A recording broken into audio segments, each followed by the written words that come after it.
Real Madrid with more chances, but Barcelona were more decisive in front of goal. It means that Barcelona are now in their sixth straight Copa del Rey final, looking, of course, to make it 5 wins in a row. You look at it, boys, overall, Barca's quality just kind of shone through in the end, didn't it? Yeah, and Real Madrid shoddy at the back. Yeah. I mean, the game was, particularly in the first half, was condensed in the middle of the park. It was very tight in there. But it came down to good movement from Dembele. In fact, great movement from Dembele, particularly for the first goal, where he peeled off the back of the very experienced Carvajal, who's quick, and he got sucked in, played the ball in behind, and then he cut it back, and they get off to a great start. And then it was him that made the run for the second goal in behind again with his pace. He's fit again. We wondered if he'd start. Obviously, he's a big player for them. And he made a big difference. But I thought in the first goal, I thought the Ramos challenge was a disgrace. Yeah. Because when he cuts that back, Dembele, to Luis Suarez, it's there to be won. And he kind of dangles a leg. And that allows Suarez to get the shot away. Now, as a leader and a captain and a guy who's won it all, that's a crazy challenge for me. So it comes down to the poor decision-makings at the back and then, you know, being profligate at the other end. You can look at young Vinicius Jr. and say, he should have done this, he should have done that.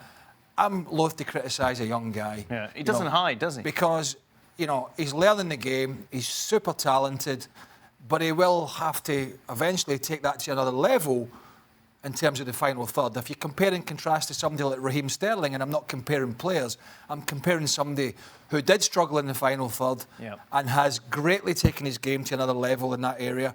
And I think for every youngster, that's one of the things that they've got to work on the most. When Vinicius started with Real Madrid, he would operate more out on the wing, where he's effective runner at defenders. And you saw that again, but through the middle, his first touch let him down. But still, he's the most exciting player in a Real Madrid shirt by some distance.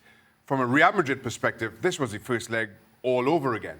Dominate early on, don't score. In fairness, Ter Stegen was outstanding, particularly in the first half. But you allow Barcelona that kind of freedom. You let them off the hook. In both legs, this is what you get. Also, you have Luis Suarez, who his name will be in the headlights this afternoon, given his performances, and especially what you saw from him over recent months. Lionel Messi, an assist for him. We always talk about strikers just need one. Maybe this is Luis Suarez regaining and refinding his form, which is great for Barcelona. But Real Madrid, all in all, only have themselves to blame. In both legs, as I mentioned, Barcelona, again, making the most of their opportunities after being let off the hook. In the end, Jules, it was almost the perfect evening for Barcelona, because we talked before about this dependence on Messi of late. Obviously, as Shaka said, Suarez stepped up. I thought Dembele was excellent. Proper performance away from home. Yeah, collectively they were very good. Although they were a bit, I think they left the defence a bit exposed in the first half. And as we said, Ter Stegen was outstanding, showing once again why he's the best keeper in the world right now.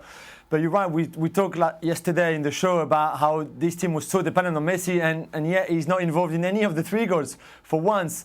And it was probably an average game for his standard tonight, but they showed that they could do without even him being at his best. And although they were a bit lucky at times, they rode their luck a little bit, I think they'd be very happy to pull this one out without Messi in top form. Jules, it's difficult to put an argument that they're going to win this weekend as well. Remember, it's the Clásico in La Liga. Real Madrid once again in the Bernabeu against Barca. Are we anywhere near a situation in where Real Madrid will say, do you know what? We're going to have to get rid of Solari and bring someone else in because this hasn't worked and we're still in the Champions League? Or is that completely off the table at the moment? No, I think it's off the table at the moment. He will finish the season. There's no point changing now. And I'm not sure there's really someone available now to take over and do a better job than he's doing. He's trying things. We saw that with Marcelo being on the bench again tonight, with Isco not even being in the squad. He's trying things that he thinks is good for the team. I'm not so sure about everything he's doing, but at least he's trying. And we'll see where that takes Real Madrid at the end of the season. Like you said, they're still in the Champions League. The league is over. The cup is over now. They can fully focus on the Champions League, but winning at the weekend and, you know, get one back on Barcelona at the weekend will surely bring a lot of positivity before the Champions League ties to come.